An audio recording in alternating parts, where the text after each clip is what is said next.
Welcome back to the channel, guys, and to the M3 CSL.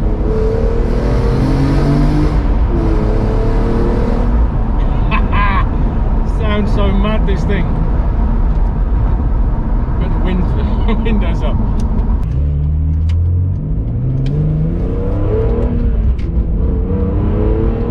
Now, I've owned this car for about 4 months now, maybe 5 months. I don't know where the time's gone. That's lockdown for you.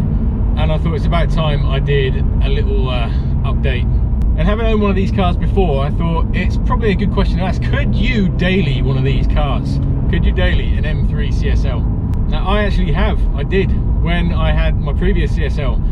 It was only about 3 years old then, and I used that as my commuter car to get to the office. And I'll tell you what, I used to arrive at the office every day with the biggest grin on my face you can imagine. All the boys used to say, "Ah, he's got lucky this morning." It's like, no, just take the CSL. It's such an epic car to get to work in.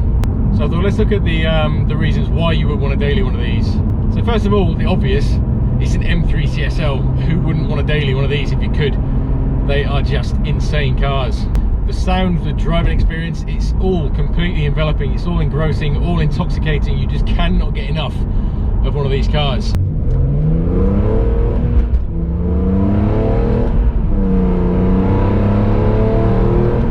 So yeah, I used to take this to work pretty much every single day, bar the filthiest weather or if it was snowing.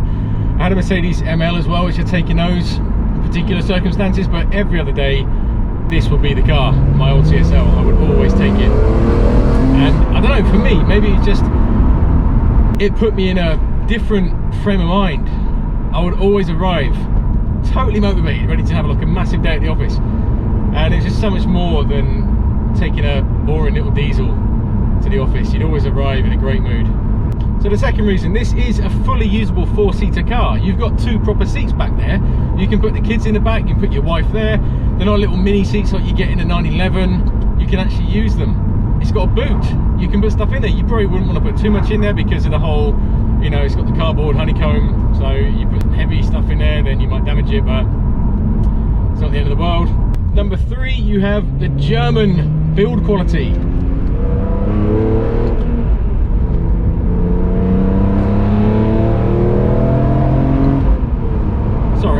Yeah, you have the German build quality and the reliability.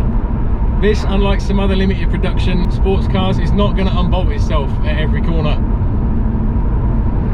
And it's going to start on the cold mornings as well.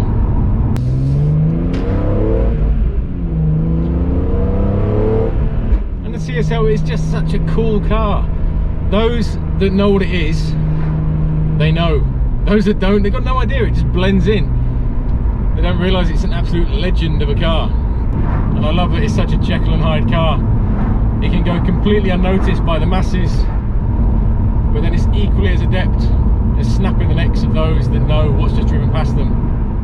And so now the bad bits of why you perhaps wouldn't want a daily an M3 CSL. Firstly, the value of these is going absolutely insane lately. And as a result, a lot of people are starting to just put them to bed and deciding that they're investments and they're not going to use them. Bits and pieces on these are starting to get notoriously expensive, and some are not even available anymore. You can only imagine, like the bumper, the seats, thousands, the boot lid, thousands. Everything about this car now is becoming either no longer available or just very expensive to replace. So you are a little bit mindful of that when you're driving this, especially on a school run. You're always wondering if today is the day that the mum behind you is going to test out her parking sensors. Thing is, as this is a higher mileage car, I'm not really that worried about it. I will be driving this and using it as it should be used, and I don't think I'll be putting it to bed as an investment, to be honest, because it's just so much fun.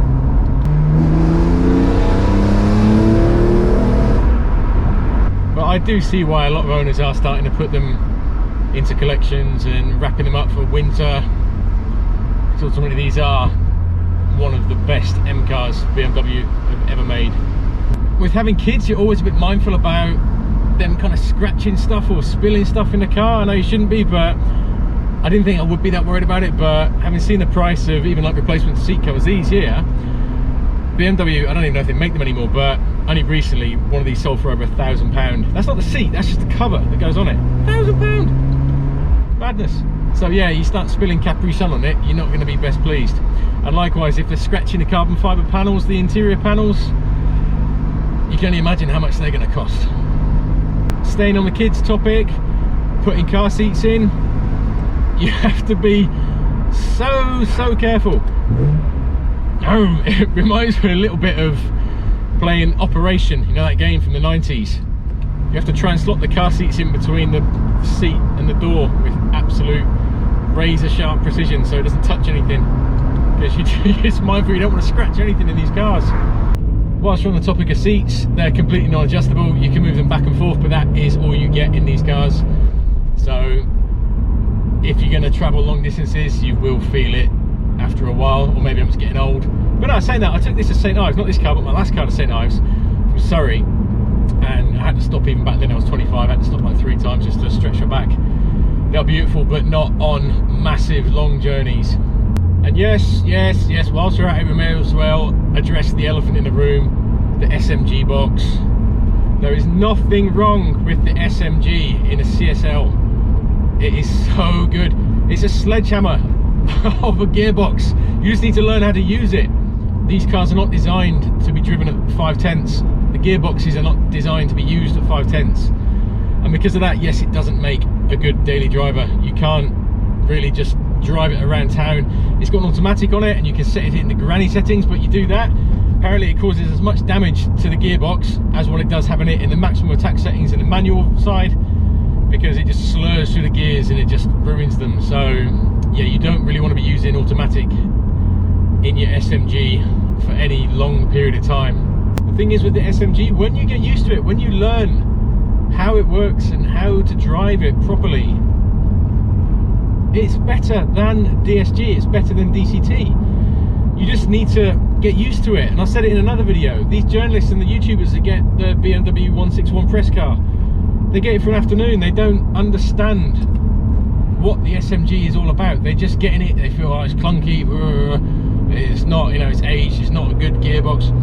When you own the car and you live with it day in, day out, you learn how to use the gearbox properly, and it becomes more playful. Like little things, for example, I'm in 4th gear now. If I just take my foot off and change to 3rd, it will blip a little bit. So if I go into 4th again, but now if I keep my foot on and change, hear it rev. Little things like that. Journalists, they miss, they don't realise. The gearbox has all these little quirks that you need to learn to exploit, and when you do, like I said, it's a sledgehammer. You cannot beat a well-used SMG box in the CSL. That's my opinion anyway. I know obviously some guys have done the manual, and fair enough, you know, there's nothing wrong with that, but for me, using the SMG, when you learn how to use it properly, it is so rewarding. The kick, the analog kick it gives you in the back as you're slamming the gears, it's amazing. It's a truly epic gearbox.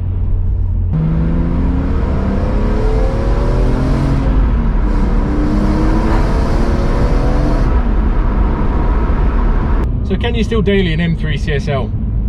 Yes, absolutely you can. I did. Would you want to daily one of these in 2020? Probably not. I think they've reached a point now where they are the preserve of weekend toys. Owners, no matter what the mileage is, they're putting them away over the winter months. I, like most of the owners, are not going to be using it as soon as the salt hits the road, because it just decays the chassis on these things.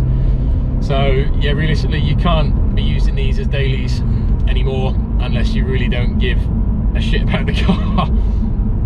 I think I'll still be using mine more than most, but not over the winter. I think the cars have now just become too special to warrant taking them out in shocking conditions when you know it's going to be doing damage to the underside of the car. So I'm going to end the video there, guys. If you enjoyed it, please give it a thumbs up, consider subscribing, and I'll see you again soon.